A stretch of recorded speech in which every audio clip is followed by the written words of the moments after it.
¿Están todos ya?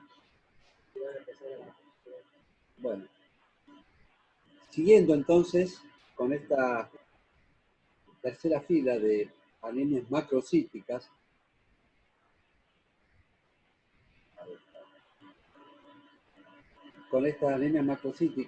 tenemos aquellas que tienen RW normal y acá tengo que pensar en las anemias aplásicas. Las anemias aplásicas son las que generalmente por invasión tumoral, son por drogas, son por quimioterapia, lo que hace es una disminución de la producción de glóbulos rojos a nivel medular. Hay una insuficiencia medular, entonces larga glóbulos rojos de gran tamaño, macrocitos, de más de 100 femtolitros, pero tiene un RW normal. Mientras que si tiene macrocitos con RW alto, yo tengo que pensar que hay una deficiencia de folato o de vitamina B12, y si tiene una alteración del factor intrínseco, el factor intrínseco es lo que sería la célula parietal del estómago y se une a la vitamina B12 para absorberse junto, entonces, este factor intrínseco con la vitamina B12 en el ilion terminal, en la parte más distal del intestino delgado. Y a esto, por déficit, están todos ahora entrando, por déficit de vitamina, de factor intrínseco se llama anemia perniciosa.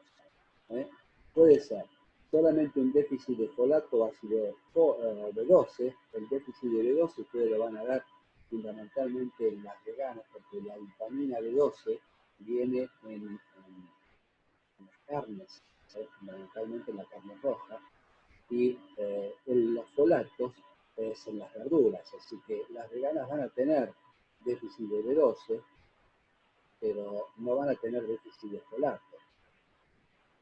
Ese déficit de B12 no se llama anemia perniciosa. Anemia perniciosa se llama cuando lo que falla es el factor intrínseco, que es lo que segrega las células parietales del estómago para unirse a la B12 y absorberse. También puede ser la anemia de células falciformes, como le dije, la drepanocitosis puede tener un volumen particular alto, macrocitos con RW alto, y la anemia hemolítica, por ejemplo, autoinmune, también tiene la característica de tener macrocitos con RW alto. La triaglutinina y también las preleucemias puede ser una manifestación que tengan estos pacientes macrocitosis con RW. Bueno, fíjense que este cuadro que nos aproxima a la causa de anemia es bien de orden práctico, en el sentido que ustedes lo hacen solamente con el hemograma que yo les mostré con los datos que me dan del laboratorio. Veo un paciente con anemia, lo primero que me fijo es la hemoglobina, si tiene hemoglobina baja digo que el paciente es anémico, me fijo en el volumen corpuscular medio y veo qué tipo de anemia puede tener, y después me fijo en el RDW y trato de ubicarlo en alguna de estas causas de anemia. Vamos ahora a lo que corresponde a la semiología de un paciente que está anémico. Entonces, si un paciente está anémico, yo lo que voy a tener son signos y síntomas de esa anemia. ¿Sí? Generalmente, lo que caracteriza a un paciente que está anémico es que es la hipoxia celular, y que esa hipoxia celular trae a mecanismos de compensación. Mecanismo de compensación, un paciente que está anémico lo que va a tener seguro es taquicardia. Taquicardia porque va a tratar de aumentar la llegada de oxígeno a los tejidos, aumentando el volumen minuto. Entonces, la taquicardia es una manifestación de la anemia. ¿Qué otra cosa siente el paciente? Siente astenia, cansancio, tormenta general, celular, siente debilidad muscular, intolerancia al esfuerzo, hace un esfuerzo que habitualmente lo hacía subir 2 pisos por escalera y se cansa, puede tener cefalea, puede tener zumbidos de oído, acúfenos, vértigos, Doctor, perdón. Sí. Somos 18. Algunos compañeros dicen que están esperando ser aceptados.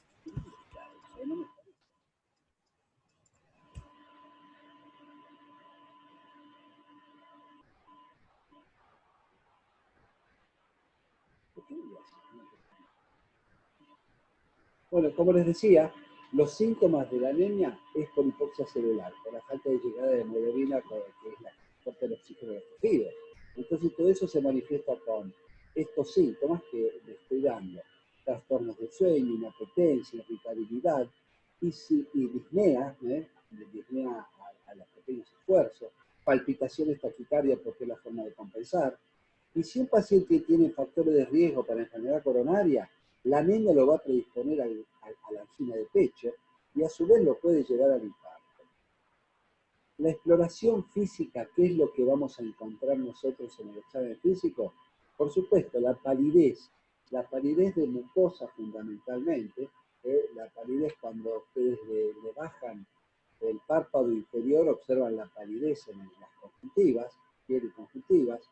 El lecho unguial también va a encontrar la palidez, y en la exploración física pueden encontrar, por ese aumento de la velocidad circulatoria que es compensatoria, un soplo sistólico en la punta o en el foco pulmonar, van a encontrar taquicardia, y como les dije antes, si es un paciente con factores que los predisponen a enfermedades cardiológicas y están en el límite, una anemia le puede descompensar ya una insuficiencia cardíaca o producir la angina de pecho. Y ahora vamos a las manifestaciones características de cada tipo de anemia. Les dije antes que la anemia quizás más común es la ferropénica.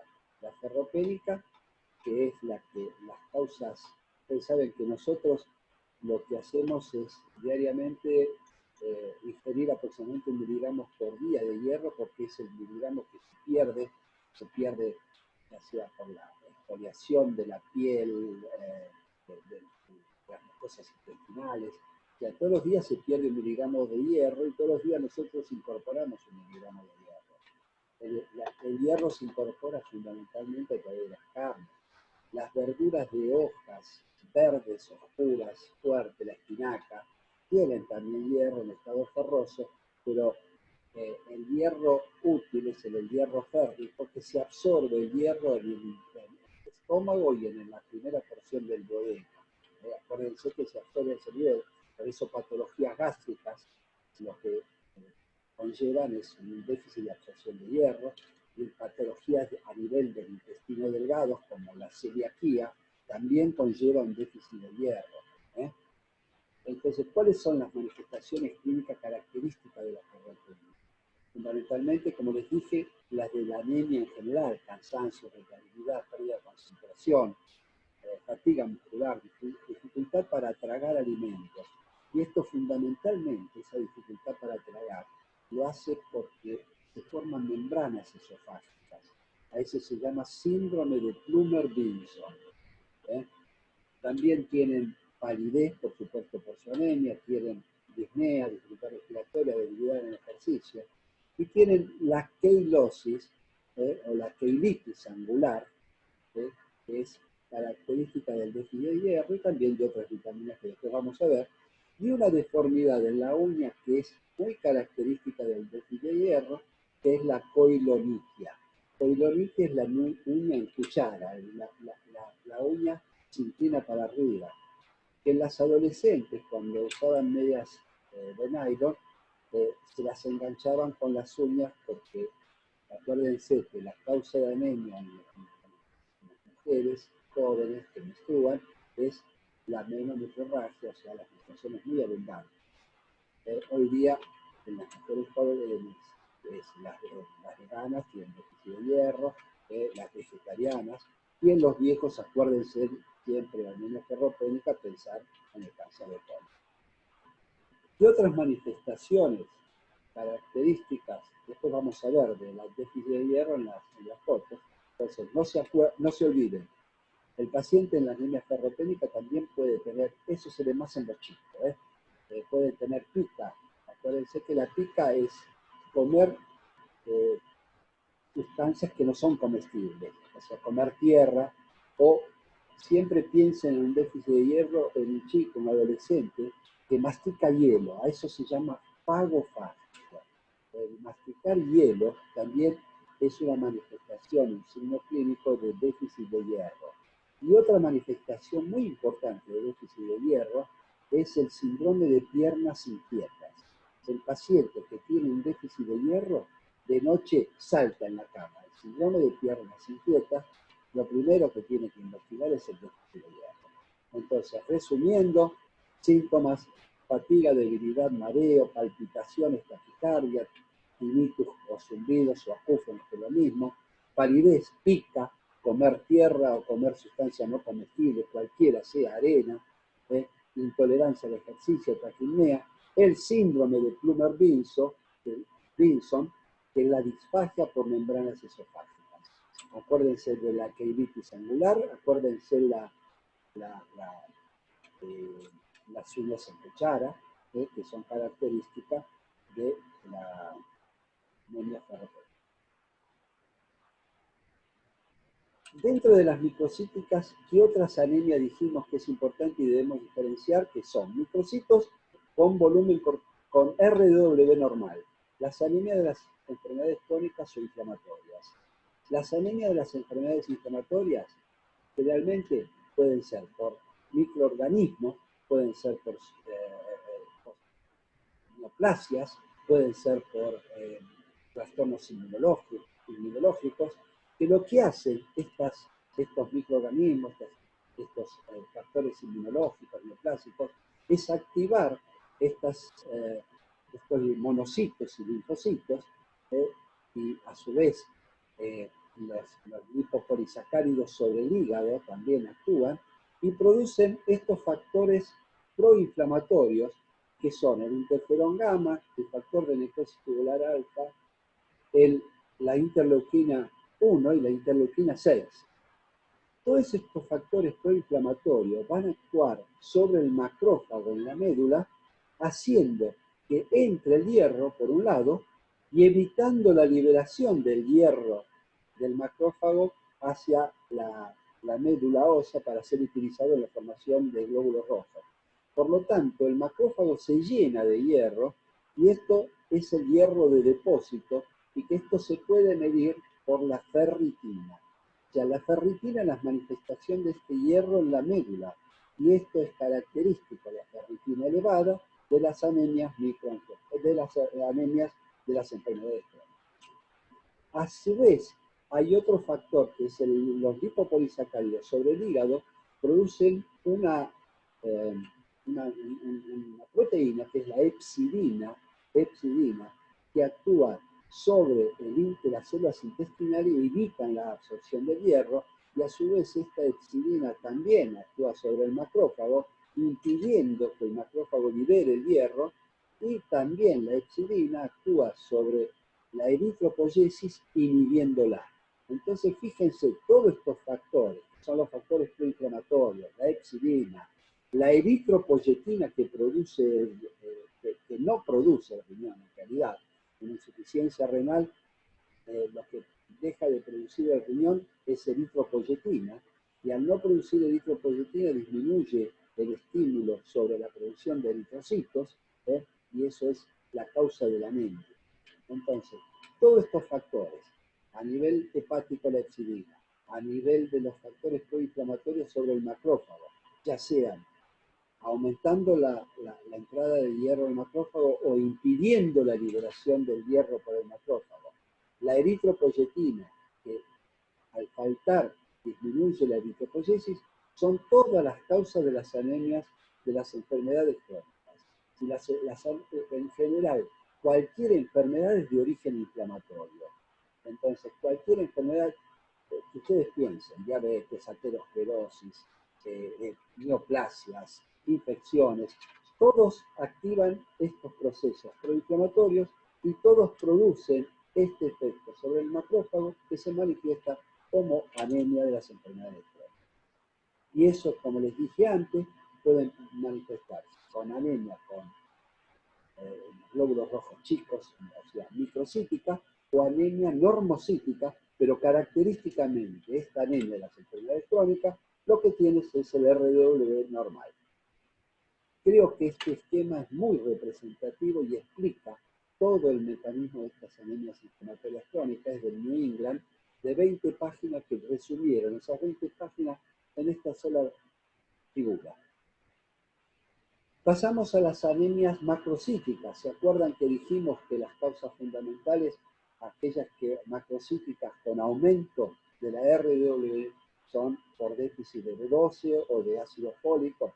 Bueno, los déficits de B12, como les dije, la anemia perniciosa, se acompañan, se producen en los pacientes con atrofia gástrica que pierden el factor intrínseco debido a un mecanismo de autoinmunidad, anticuerpo antifactor intrínseco, o se produce también porque no se produce factor intrínseco porque el paciente le hicieron una gastrectomía por un cáncer de estómago, o se produce porque hay un trastorno del intestino delgado con una recepción biliar terminal por una enfermedad de Crohn. Acuérdense que en la B12 se une al factor intrínseco en el estómago, pero se absorbe en el intestino terminal, en el ilio, o también puede ser secundario a ciertas parasitosis intestinal, como el Bifidobacterium lactum, que se ve, no en nuestro país, se ve en los japoneses mucho esto, porque es un parásito de los pescados. Se ven en pacientes con síndrome de asa ciega, que es hay hiperproliferación bacteriana, enfermedades pancreáticas y, por supuesto, en pacientes vegetarianos que no comen carne, vegetarianos estrictos, que no comen carne, huevos, leche, y en neonatos amamantados. Entonces, el déficit de B12 en un paciente que antes era normal, característicamente no se ve en forma inmediata. Un vegetariano no en forma inmediata va a tener anemia por déficit de B12. Realmente el organismo tiene un depósito que a veces dura 5 o 6 años, que es lo que ocurre post gastrectomía. Ustedes le pueden sacar el estómago a un paciente y no va a tener una anemia macrocítica en forma inmediata. ¿Por qué? Porque tiene depósitos importantes. Recién se va a ver a los 5 o 6 años. Vamos ahora a otro tema. Hicimos, creo que un raconto de las anemias y los dibujitos del frotis de casi todas las anemias. Pero ustedes ya esto lo han visto en forma específica, cada una de las anemias. Pero quizás a modo de resumen fue todo esto que les dije recién. Pasamos a otro enfoque hematológico, en los pacientes que tienen síndromes hemolíticos. Síndromes hemolíticos que, como les dije, la hemólisis puede ser por factores intracorpusculares, alteraciones en la hemoglobina, como en la talasemia, alteraciones en la membrana eritrocitaria, como la esferocitosis hereditaria, el déficit de glucosa cetofosfato deshidrogenasa, el déficit de piruvato quinasa, son todos factores intracorpusculares que se pueden manifestar con hemólisis. Y las anemias extracorpusculares, que significa cuando el glóbulo rojo se destruye por una alteración a nivel capilar, que es, como les dije, la anemia microangiopática, que pueden ser de origen tumoral o puede ser por medicamento. Por ejemplo, citostáticos pueden producir anemia microangiopática y es lo que conduce a una destrucción del glóbulo rojo y un síndrome hemolítico. ¿Cómo se caracteriza el síndrome hemolítico desde el punto de vista clínico? Con una tríada. Una tríada que es palidez, ictericia y esplenomegalia. La palidez es por la anemia, el déficit de glóbulos rojos. La ictericia es porque la destrucción del glóbulo rojo conlleva a un aumento de la producción de bilirrubina. Y la bilirrubina que se produce en la hemólisis es la bilirrubina indirecta. Es la bilirrubina indirecta. Por lo tanto, el paciente va a tener ictericia, pero esa bilirrubina indirecta no va a pasar el glomérulo, por lo tanto no va a tener coluria. Y a su vez, esa bilirrubina indirecta, el hígado va a metabolizarla y la va a producir en bilirrubina directa, y eso va a teñir las heces, tampoco va a tener acolia. Entonces, acuérdense que el síndrome hemolítico tiene palidez, tiene ictericia por aumento de la bilirrubina indirecta, pero no tiene acolia ni tiene coluria, porque no pasa la bilirrubina indirecta al glomérulo y a su vez la bilirrubina indirecta llega al hígado y produce la directa, que es la que tiene las heces. Y puede haber o no esplenomegalia, porque si la anemia hemolítica es de origen inmunológico, generalmente el vaso está aumentado. Y también es un lugar donde se pueden destruir los glóbulos. ¿Cómo lo estudio yo a un paciente con un síndrome hemolítico? Bueno, como les dije, el síndrome hemolítico, la médula lo que hace es tratar de compensar esa destrucción periférica de glóbulos rojos y aumenta su producción. Es una anemia con reticulocitos periféricos altos, ¿eh? Y hay alteraciones morfológicas de los eritrocitos, como son los esquistocitos, que les dije, en la anemia microangiopática, puede tener células envianas, y esto es lo que vamos a encontrar característicamente en el síndrome hemolítico. En la nefrotis esquistocito, células envianas. La bilirrubina indirecta aumentada. Va a aumentar la LDH por destrucción de glóbulos rojos, va a aumentar la hemoglobina libre, y la aptoglobina disminuye, que es la que transporta la hemoglobina. A su vez, este síndrome hemolítico tiene una patogenia inmunológica, va a tener una prueba de PUMS positiva. Entonces, acuérdense del síndrome hemolítico, que característicamente desde el punto de vista clínico, palidez, ictericia, esplenomegalia, y del punto de vista de las alteraciones de laboratorio, en la nefrotis, esquistocitos y células envianas, aumento de la bilirrubina, aumento de la LDH, aumento de la hemoglobina libre, disminución de la aptoglobina, y si tiene una patogenia inmunológica, PUM positivo. Y en la médula ósea, hiperplasia del sector eritroide, entonces hiperregenerativa. Todo esto hace el síndrome hemolítico. Mieloptisis. ¿A qué denomina mieloptisis? Mieloptisis es cuando hay una infiltración en la médula ósea, ya sea por un linfoma, por una leucemia, por un metástasis de tumores sólidos. Lo que hacen es ocupar a la médula, entonces el paciente no produce glóbulos rojos, está inhibido de producir glóbulos rojos. Esta es una anemia hiporregenerativa o hipoproliferativa, y en el cuadro hematológico, en el hemograma, lo que voy a encontrar es una citopenia con una característica, que es una anemia leucoeritroblástica. Leucoeritroblástica significa que hay leucocitos que son inmaduros en la sangre periférica, y además tiene como reactante, como reacción de fase aguda, la trombocitosis o aumento de plaquetas. Y cuando hago el estudio de la médula ósea, hago el diagnóstico de la causa de esa mieloptisis o esa anemia por ocupación del médula ósea.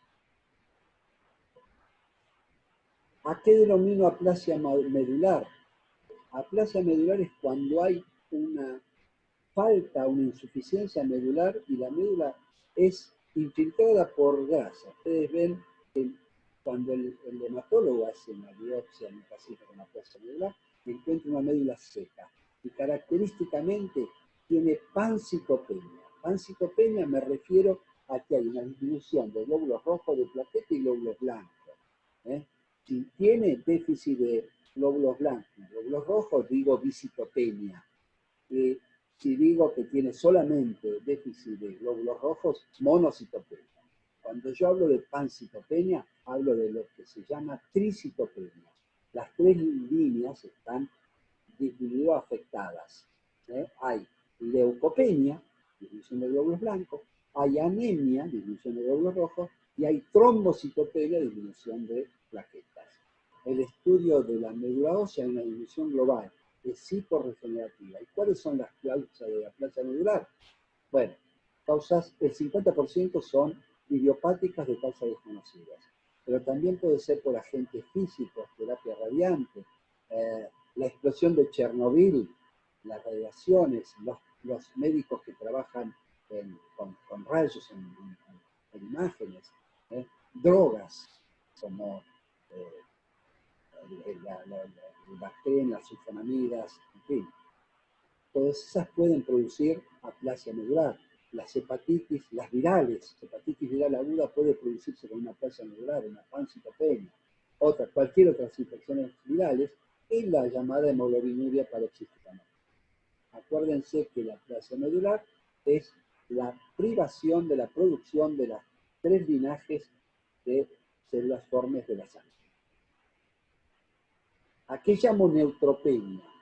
cuando el recuento de neutrófilos es menor de 1800. Acuérdense, las manifestaciones clínicas de los pacientes que tienen neutropenia, fundamentalmente infección, y cuando es menos de 500 de glóbulos blancos por milímetro cúbico. Entonces, hablo de neutropenia menos de 1800, infección menos de 500. ¿Por qué? Porque ahí es donde yo tengo que hacer profilaxis con antibióticos en los pacientes neutropénicos. ¿Cuáles son las causas más comunes? Bueno, lesiones medulares, aplasia medular, mieloptisis, drogas, los citostáticos en los pacientes en tratamiento por cáncer.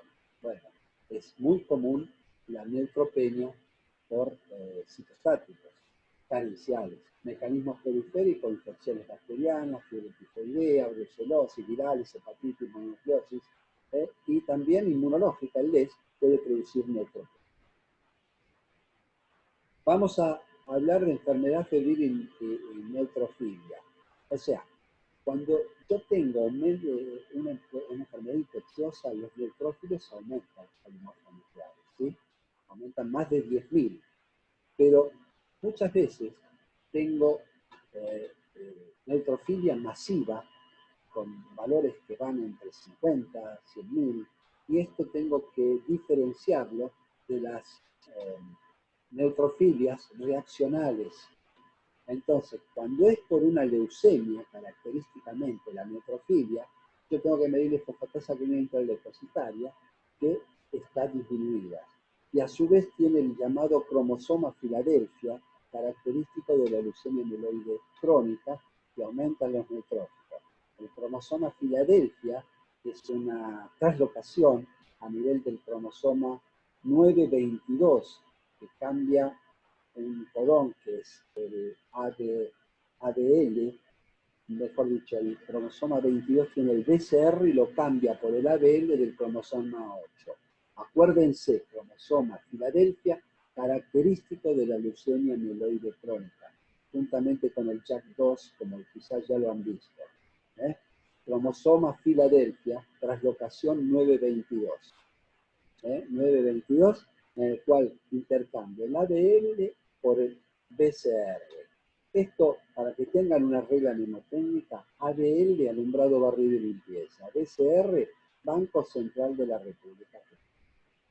Entonces, BCR, ADL es la traslocación 922 del cromosoma Filadelfia, característico de la leucemia mieloide crónica, juntamente con una fosfatasa alcalina leucocitaria disminuida en un paciente que tiene neutrofilia. Mientras que cuando es una neutrofilia reaccional por una infección, un paciente que ustedes le dan corticoides, el corticoide lo que hace es producir a veces neutrofilias que son de 15, 20.000. Entonces dice, ¿esto qué es? ¿Una leucemia? Bueno, esos pacientes tienen una fosfatasa alcalina normal y a su vez tienen una maduración, o sea, no tiene lo que se llama hiatus, en el cual pasa de un neutrófilo normal a un neutrófilo atípico, que eso es la característica de la leucemia mieloide crónica, cosa que no tiene las neutrofilias reaccionales, posinfecciosa, por medicamentos. Creo que esto, no sé si quedó claro, el concepto es ese, diferenciar lo que es una neutrofilia de un proceso clonal neoplásico de leucemia mieloide crónica, de una neutrofilia reaccional secundaria en proceso infeccioso o medicamentoso. La diferencia, acuérdense, la fosfatasa alcalina y el cromosoma Filadelfia. Opa, se cortó, che, de nuevo, de delante. A ver. Esplenomegalia. ¿Cómo se interpreta la esplenomegalia en un paciente?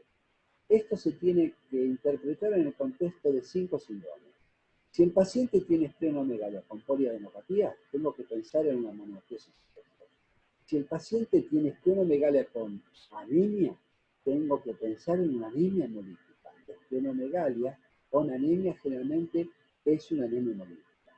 Si el paciente tiene esplenomegalia con hipertensión portal, un síndrome pleno-portal, tengo que pensar en las causas que son presinusoidales, como por ejemplo trombosis de la porta, sinusoidales como hepatopatías crónicas, o posinusoidales como la trombosis de la suprahepática. Estas son esplenomegalia con hipertensión portal. Esplenomegalia con fiebre. Tengo que pensar en síndrome infeccioso. Por ejemplo, una endocarditis bacteriana infecciosa tiene esplenomegalia y fiebre. Y si tiene una esplenomegalia aislada, tengo que pensar en tumor o quistes primarios. Acuérdense en estos 5 síndromes cuando ustedes tienen esplenomegalia. Y en todos los casos siempre investigar hiperesplenismo. ¿Qué es el hiperesplenismo? Es la destrucción periférica de todos los elementos formes de la sangre. El paciente con hiperesplenismo tiene anemia, pancitopenia, tiene anemia, leucopenia y trombocitopenia. Esto es lo que caracteriza al hiperesplenismo. Hemopatías malignas. Acuérdense de la leucemia, linfoma y mieloma, que las manifestaciones clínicas de todas estas son un síndrome anémico, generalmente se acompaña del síndrome hemorragíparo, el hemorragíparo, sangrados de encía, sangrados al roce, a los pequeños golpes, sangrados hematuria. Esto caracteriza porque lo que hace es una plaquetopenia acompaña todos estos síndromes infecciosos por la neutropenia. Entonces, cuando yo hablo de hemopatías malignas, las manifestaciones clínicas que el paciente tiene es un síndrome anémico con todas las manifestaciones que dijimos del síndrome anémico. Tiene un síndrome hemorragíparo, hemorragias en mucosas, hemorragias a nivel hematuria, hemorragias de tipo menstruales, o tienen un cuadro infeccioso. La biopsia de médula ósea es diagnóstica de esta hemopatía maligna. Bueno, poliglobulia. ¿Qué es la poliglobulia? Poliglobulia es el aumento de glóbulos rojos. La poliglobulia puede ser primaria o secundaria.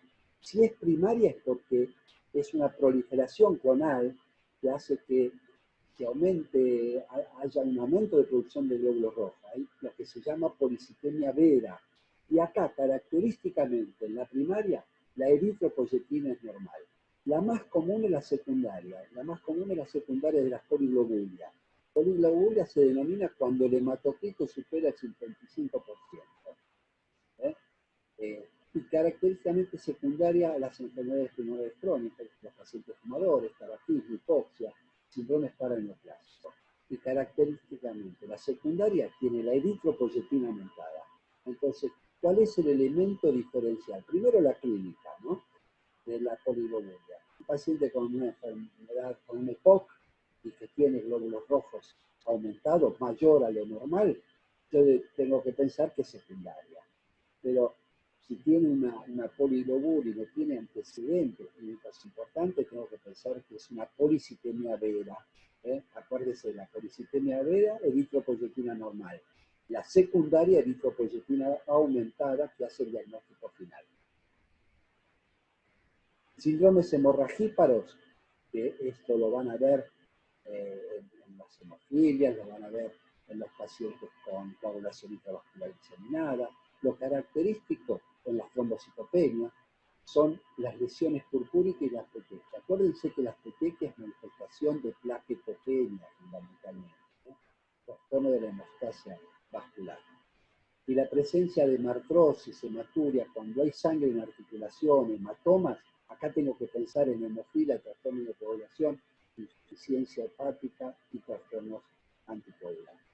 Acuérdense que la vía intrínseca de la coagulación se evalúa con el tiempo de Quick y la vía extrínseca de la coagulación con el KPTT. La vía intrínseca fundamentalmente son los factores 2, 5, 2, 7, 9 y 10, y la vía extrínseca es el 1, 2, 5, 7, 9 y 10. Acuérdense, intrínseca 2, 7, 9, 10.